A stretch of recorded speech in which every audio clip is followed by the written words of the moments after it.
Hello guys, what's up? It's me, Mavi, and I'm back with another reaction video.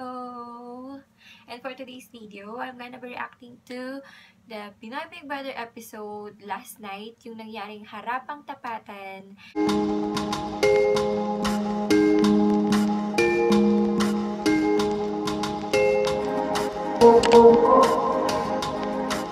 Kasi nga kagabi guys, nakatulog ako.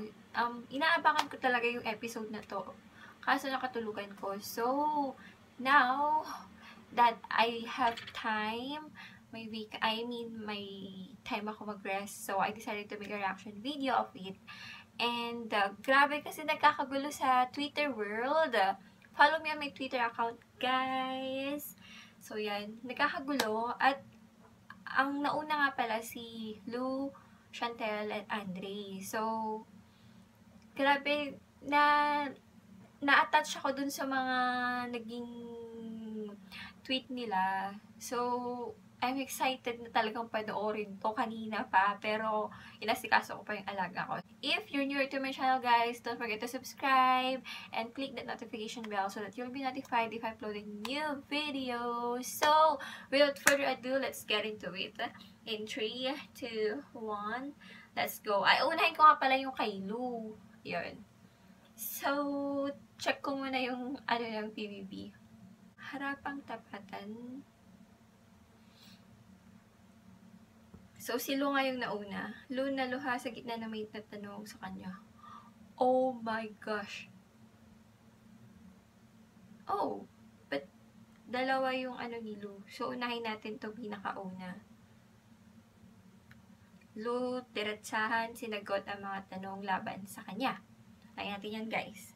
Pero hindi nagtagal, si Lou naman ang kinailangang pumunta sa activity area.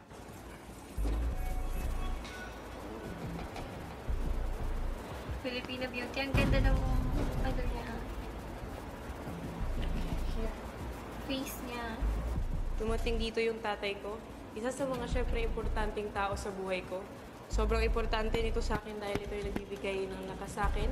Isa sa mga nagbibigay ng lakas sa akin sa loob ng bahay. Lumanda ka na? Yes po, kuya. Maliban sa task at pakikisama, ano pa ba ang ipinakita mo sa loob ng bahay ni Kuya para masabi nila na deserving ka na maging Big Four? Para sa akin po, siguro yung fire, yung burning desire ko po para ipakita talaga kung sino ako, pakilala ko sa sarili ko at sa maraming tao kung sino talaga yung Lou. Kaya ako pumasok dito dahil gusto ko pang malaman kung ano pang ibang kaya kong gawin at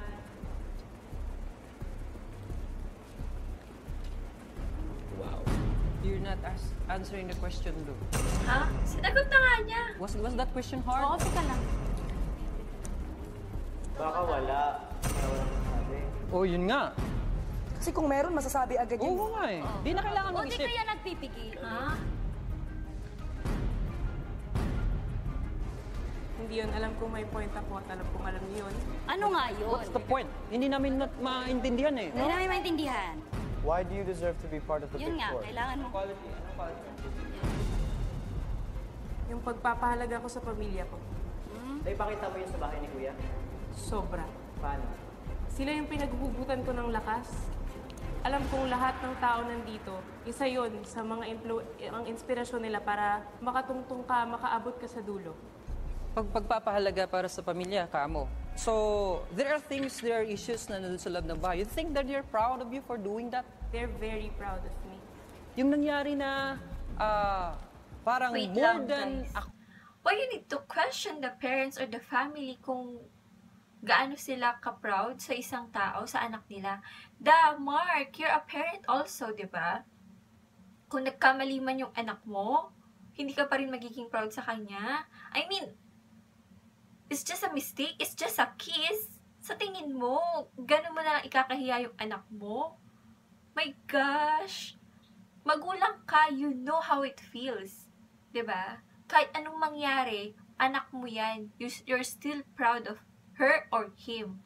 So you don't need to question a parent's upbringing sa isang anak na dahil lang sa isang pagkakamali. Do you get what I mean? So parang, Ay, anyway, let's go back. Masyadong intense! Gosh! Okay, guys. Awful yung ginawa ninyo. Alright. Yung You think part na, ko yun. nasaktan sila nun? Of Hindi ba course, sila nasasaktan. Sila. Still proud pa rin sila sa'yo nun? Of course! Bakit? Bakit ka mo? Because I'm their daughter. Yeah! Burn, Mark! Ang assessment ko sa'yo bilang housemate ay PPP. Pebebe, plastic, at play safe.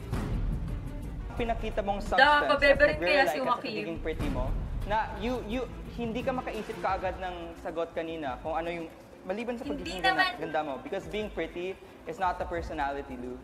And kulang Sinabi yung ba pinakita ni mong Lou na substance. maganda siya, Ang na plastic she's dahil pretty? palagi kang nagbabackstab ng iba. Katulad ko, katulad ni Ate As Grace. if si Lou Ang lang. marami pang Da! tao.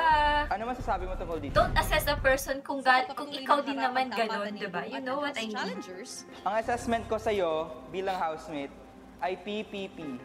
Pebebe, plastic, at play safe. Kulang ang Wait, guys. Pabebe. Anyone can be pabebe.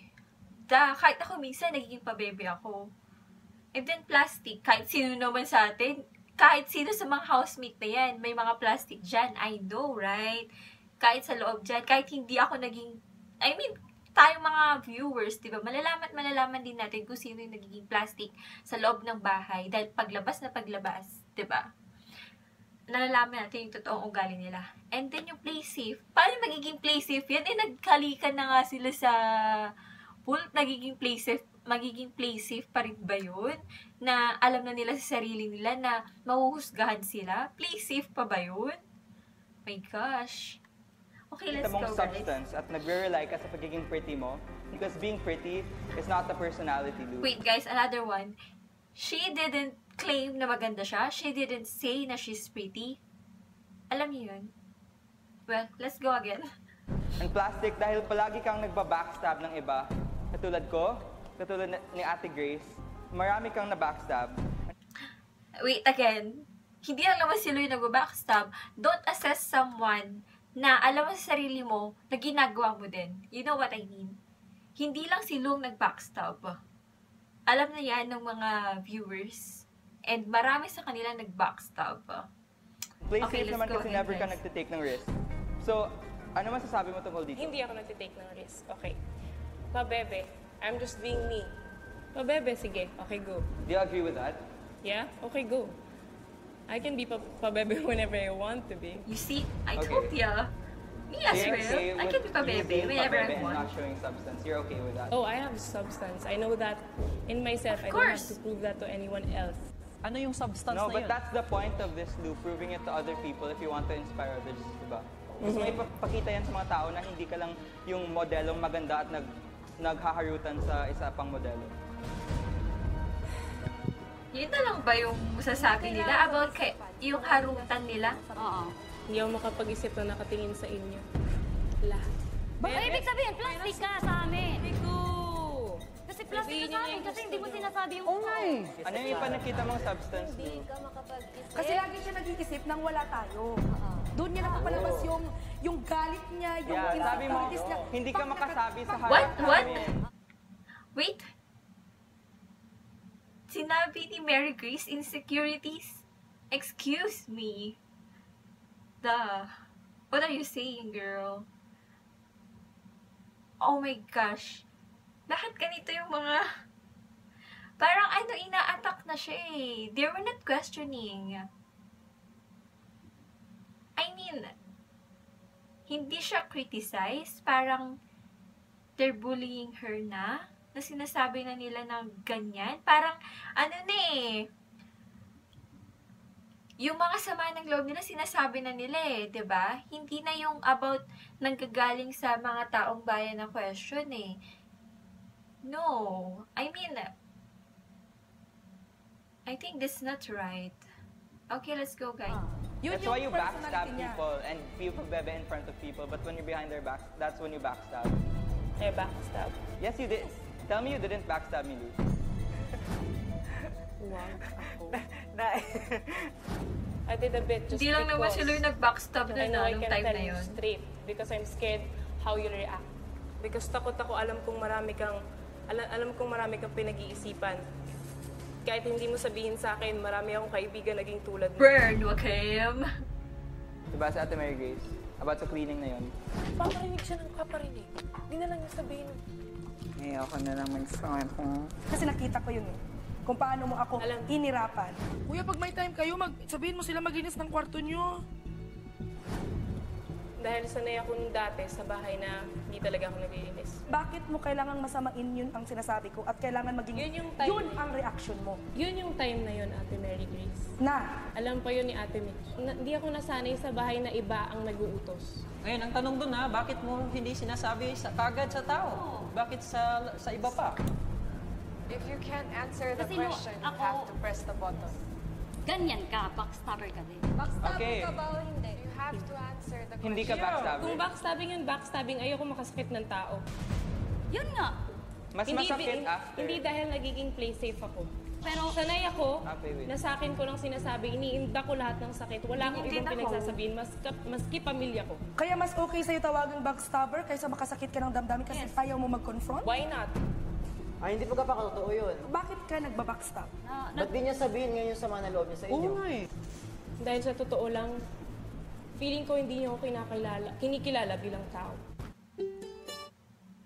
Grabe ang intense nung, yung tapatan na yun. I mean, parang masyadong na-drag down si Lu dun eh. Kasi parang, how can she answer the question kung sabay-sabay kayo nagbabato sa kanya?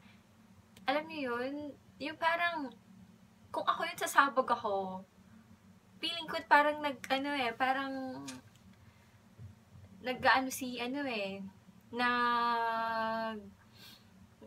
how should I say that? Nagpipigil siya sa emosyon niya eh. Pero ako doon, sasabog ako, iiyak ako. Maiiyak talaga ako kasi sobra eh. For me kung yun, kahit sabihin nating task nila yun, traumatic na yun, guys. Hindi siya iba eh. Iba yung throwing of words nila eh. Iba. So, my 2 cents here, guys, is it turns out that Lu is not questioned. It turns out that Lu is harassed. She was attacked. Parang daig pa nila yung mga nagbabash. Nabully siya masyado. And it's very traumatic talaga yung ganong incident. I mean, hindi mo naman matitest sa isang tao dahil lang sa ganong setup. And the fact na gusto nilang manalo, itong mga house challengers, gusto nilang manalo because of charity. Pero, do you think it's worth it? It's worth it the price? Kung masyado nyo nang ginudge yung tao? You know what I mean, guys? Sobra siyang na-judge dito eh. Yung mga na-accuse sa kanya, galing na sa kanila yun eh. Hindi na galing sa yung mga parang nakita na nila eh. Na-picture out na nila. 'Di ba? Kasi nandun na sila sa labas, nakita nila yung mga nangyari. There's a right time for that, guys. Hindi na kailangan yung sa loobin nyo dito, hindi mo na kailangan isama sa task na to. It's very personal na, guys. Dapat sa inyo na lang pag-uusapan yun, hindi na dito. 'Di ba? Dapat kine-question nyo siya yung yung kakayahan niya as a housemate sa loob ng bahay ni Kuya, hindi yung buong pagkatao na niya eh. Masyado nyo na siyang drinag down. As a girl, as a woman, masyado nyo siyang drinag down. I mean, 'di ba? Sobra. So, it looks like na talagang lawas na yung tunay na ugali ng mga ex-housemates. But anyway, may part 2 pa siya, guys. So, let's watch this. Whew! Intense, grabe. For sure, marami na rin magko-comment dyan. May magbabash na rin sa akin dyan. Charot, feelingera. Okay guys, let's watch the second part. So, deserve mo ba maging Yes, she is. She Big still Four? deserve. Kasi, di ba, nasabi mo kanina, mas pipiliin mong magtawagin kang backstabber, basta wag lang makasakit ng iba. So, that really means, yun yung pinakita mo sa loob ng bahay, and Wait lang guys, ano ba yung tingin nyo about sa backstabbing or backstabber? Para kasi sa akin, yung term na backstabber is, kunwari ako, may sinabihan ako na something about a person. Ay, kunyari ako, nagsabi ako sa isang kaibigan. Sinabi ko na, ganito, ganyan, ganyan. And then, this girl, na masyado siyang parang nag-go with the flow siya sa sinabi ko, na parang nag-agree din siya. And then, it turns out na yung sinabi ko, sinabi din niya doon sa sinabi din niya sa iba, or sinabi din niya mismo doon sa yung nilalaman ng sinasabi ko. Parang ganun yung term para sa akin ng backstabbing. Kasi, dito, parang it turns out na yung pinapakita ni Lu dito is yung naiinis siya, pero hindi niya maisabi ng harapan sa tao. Parang ganun. Parang, is that backstabbing anyways? Parang normal lang naman sa atin yun, diba? Kasi kagaya ko minsan, pag naiinis ako minsan na, ganun, diba? Ano ba yun? Nakakasar. Ganun, diba? Patalikod lang. Na hindi ko naman siya sinisiraan sa ibang tao. And then, or may sinasabi ako sa ibang tao. Parang ganun. Well, anyway, may iba't iba naman tayong sa ganyang term. So, continue na natin to, guys. Deserving ka na maging Big Four? So, that answers the question also na yung nasa Big Four. Patuloy pa rin ang tanong ng House Challengers kay Lu. Kasi, di ba, nasabi mo kanina, mas pipiliin mong magtawagin kang backstabber, basta wag lang makasakit ng iba. Totoo nga naging So, deserving ka pa maging Big Four I'm kahit still deserving. Because I'm Babi si fighting for my Ape. family. Yes. Sunod na nagtanong si Mitch kay Lu. Sa tingin mo ba kung hindi na buo ang love team ni Andre, tatagal ka bilang housemate sa bahay niya? Yes. Lalo na yung last na challenge na ginawa ko. Yeah, I pinakita ko saw na this hindi ako one. susuko. Hindi I ako watched this one. mag-a-adjust Grabe dahil siya alam dito. ko I pare-parehas salute her kami ni here. Kuya Yamyam, ni Andre. Alam kong sobrang importante I nila admire sa her akin. here. Pero sa Grabe. dulo, alam kong sinikap ko na makaabot sa dulo. True. Ano ang relationship status niyo ni Andre? Napaata eh. Wala pa rin. Wow. Hindi kayo Wala pa. Di pa rin kayo. For me, we act like it. Pero walang label. Okay lang sa'yo yun na naghahalikan kayo ng walang label? Sabi ko sa'yo, pag tinakap... Honestly, for me, kahit paglabas namin, alam kong hindi magbabago yung Pagtingin mo si pagtingin ko sa I'm kanya. sorry, yung nayabangan pagtingin ako niya sa akin. actions So, ni Mark. That's not what I said. You love Andre? Love? Love mo siya? Love? Sinabi niya eh. Did you say yes? Ano ba ni Say yes Andre? or no? I'd say yes. Pero hindi ka love ni Andre. Like ka lang. Like lang. I know, he does. I know that's what he says. And maybe nasobrahan or something, ako yung one-sided. Oh, girl. Paano na-apektuhan yung mga ibang housemates dahil sa relationship? Ayaw namin ipa-feel, lalo na sa ibang mga housemates na mas nagsispend time kami with each other. Pero alam mo bang naging insensitive ka doon? Kasi ilang beses kang sinabihan ni Yamyam about doon pero never mo silang pinakinggan. Alam ko, I guess I was insensitive. Ginawa mo si Andre priority over sa ibang housemates. That's why gradual yung pag-adjust mo sa iba. Mahal ko silang lahat. Oo nga, but priority mo si Andre over You sa iba. wouldn't know that. Savage again, Ka Joaquin. nagiging magandang halimbawa sa taong bayan kung ang pinapakita mo lang ay ang pagiging clingy mo. Bakit yun lang at agad walang tigil yung na sinadjudge nila about pinipili her? sa loob ng Marami din bahay. naman siyang pinakitang iba. Hindi ko alam kung yung nakikita ng I iba. know, right? Bakit lahat? Nobody's perfect, guys. If you don't want to answer the question, just press the button. Sa tingin mo, mabuting ehemplo ba yan sa taong bayan? Hindi.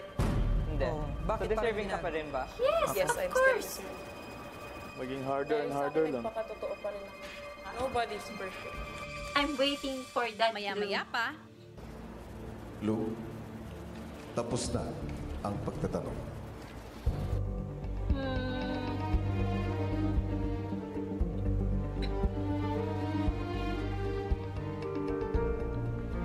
Oh my gosh.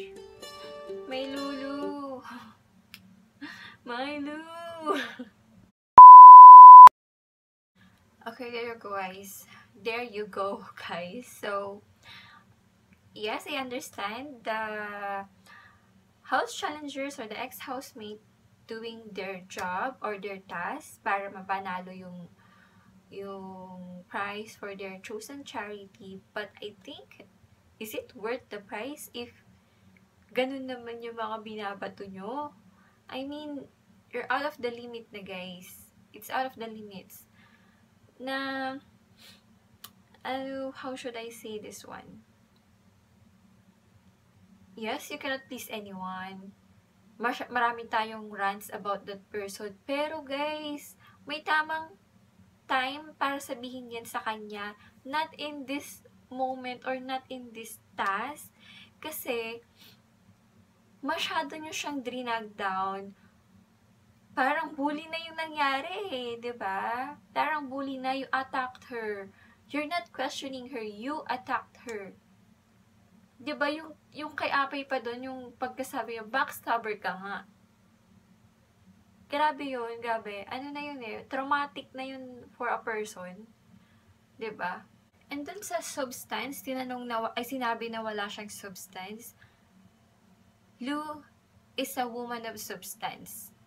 Because she has the power of a woman na, she embraced her individuality as a woman and she fight for what she dream of and hindi siya sumusuko. And yes, sabihin na natin may nagawa siyang mistake. Pero hindi ibig sabihin nun na wala na yung moral niya para sa sarili niya. It's just a kiss, guys. Remember, it's just a kiss. And she's happy of what she's doing. I mean, she's happy for who she is. She's happy what she is. Diba, guys? And then, nag-sorry siya. She commit her mistakes. Yung pusa na naman. So, I don't think na wala siyang substance, diba? And then, inano din niya yung dream niya sa sarili niya. She pushed herself to follow her heart and she never give up. Diba, guys? So, she's still a woman of substance for me. Diba? Kaya wag niyong sasabihin na wala siyang substance as a woman, as a person, or sa bahay ni Kuya.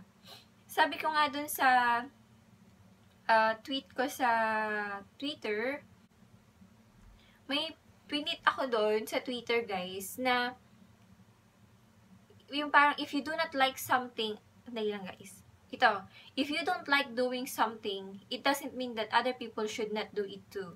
Remember, we are all different and we all have different life problems. Instead of judging someone today, try to improve your own life.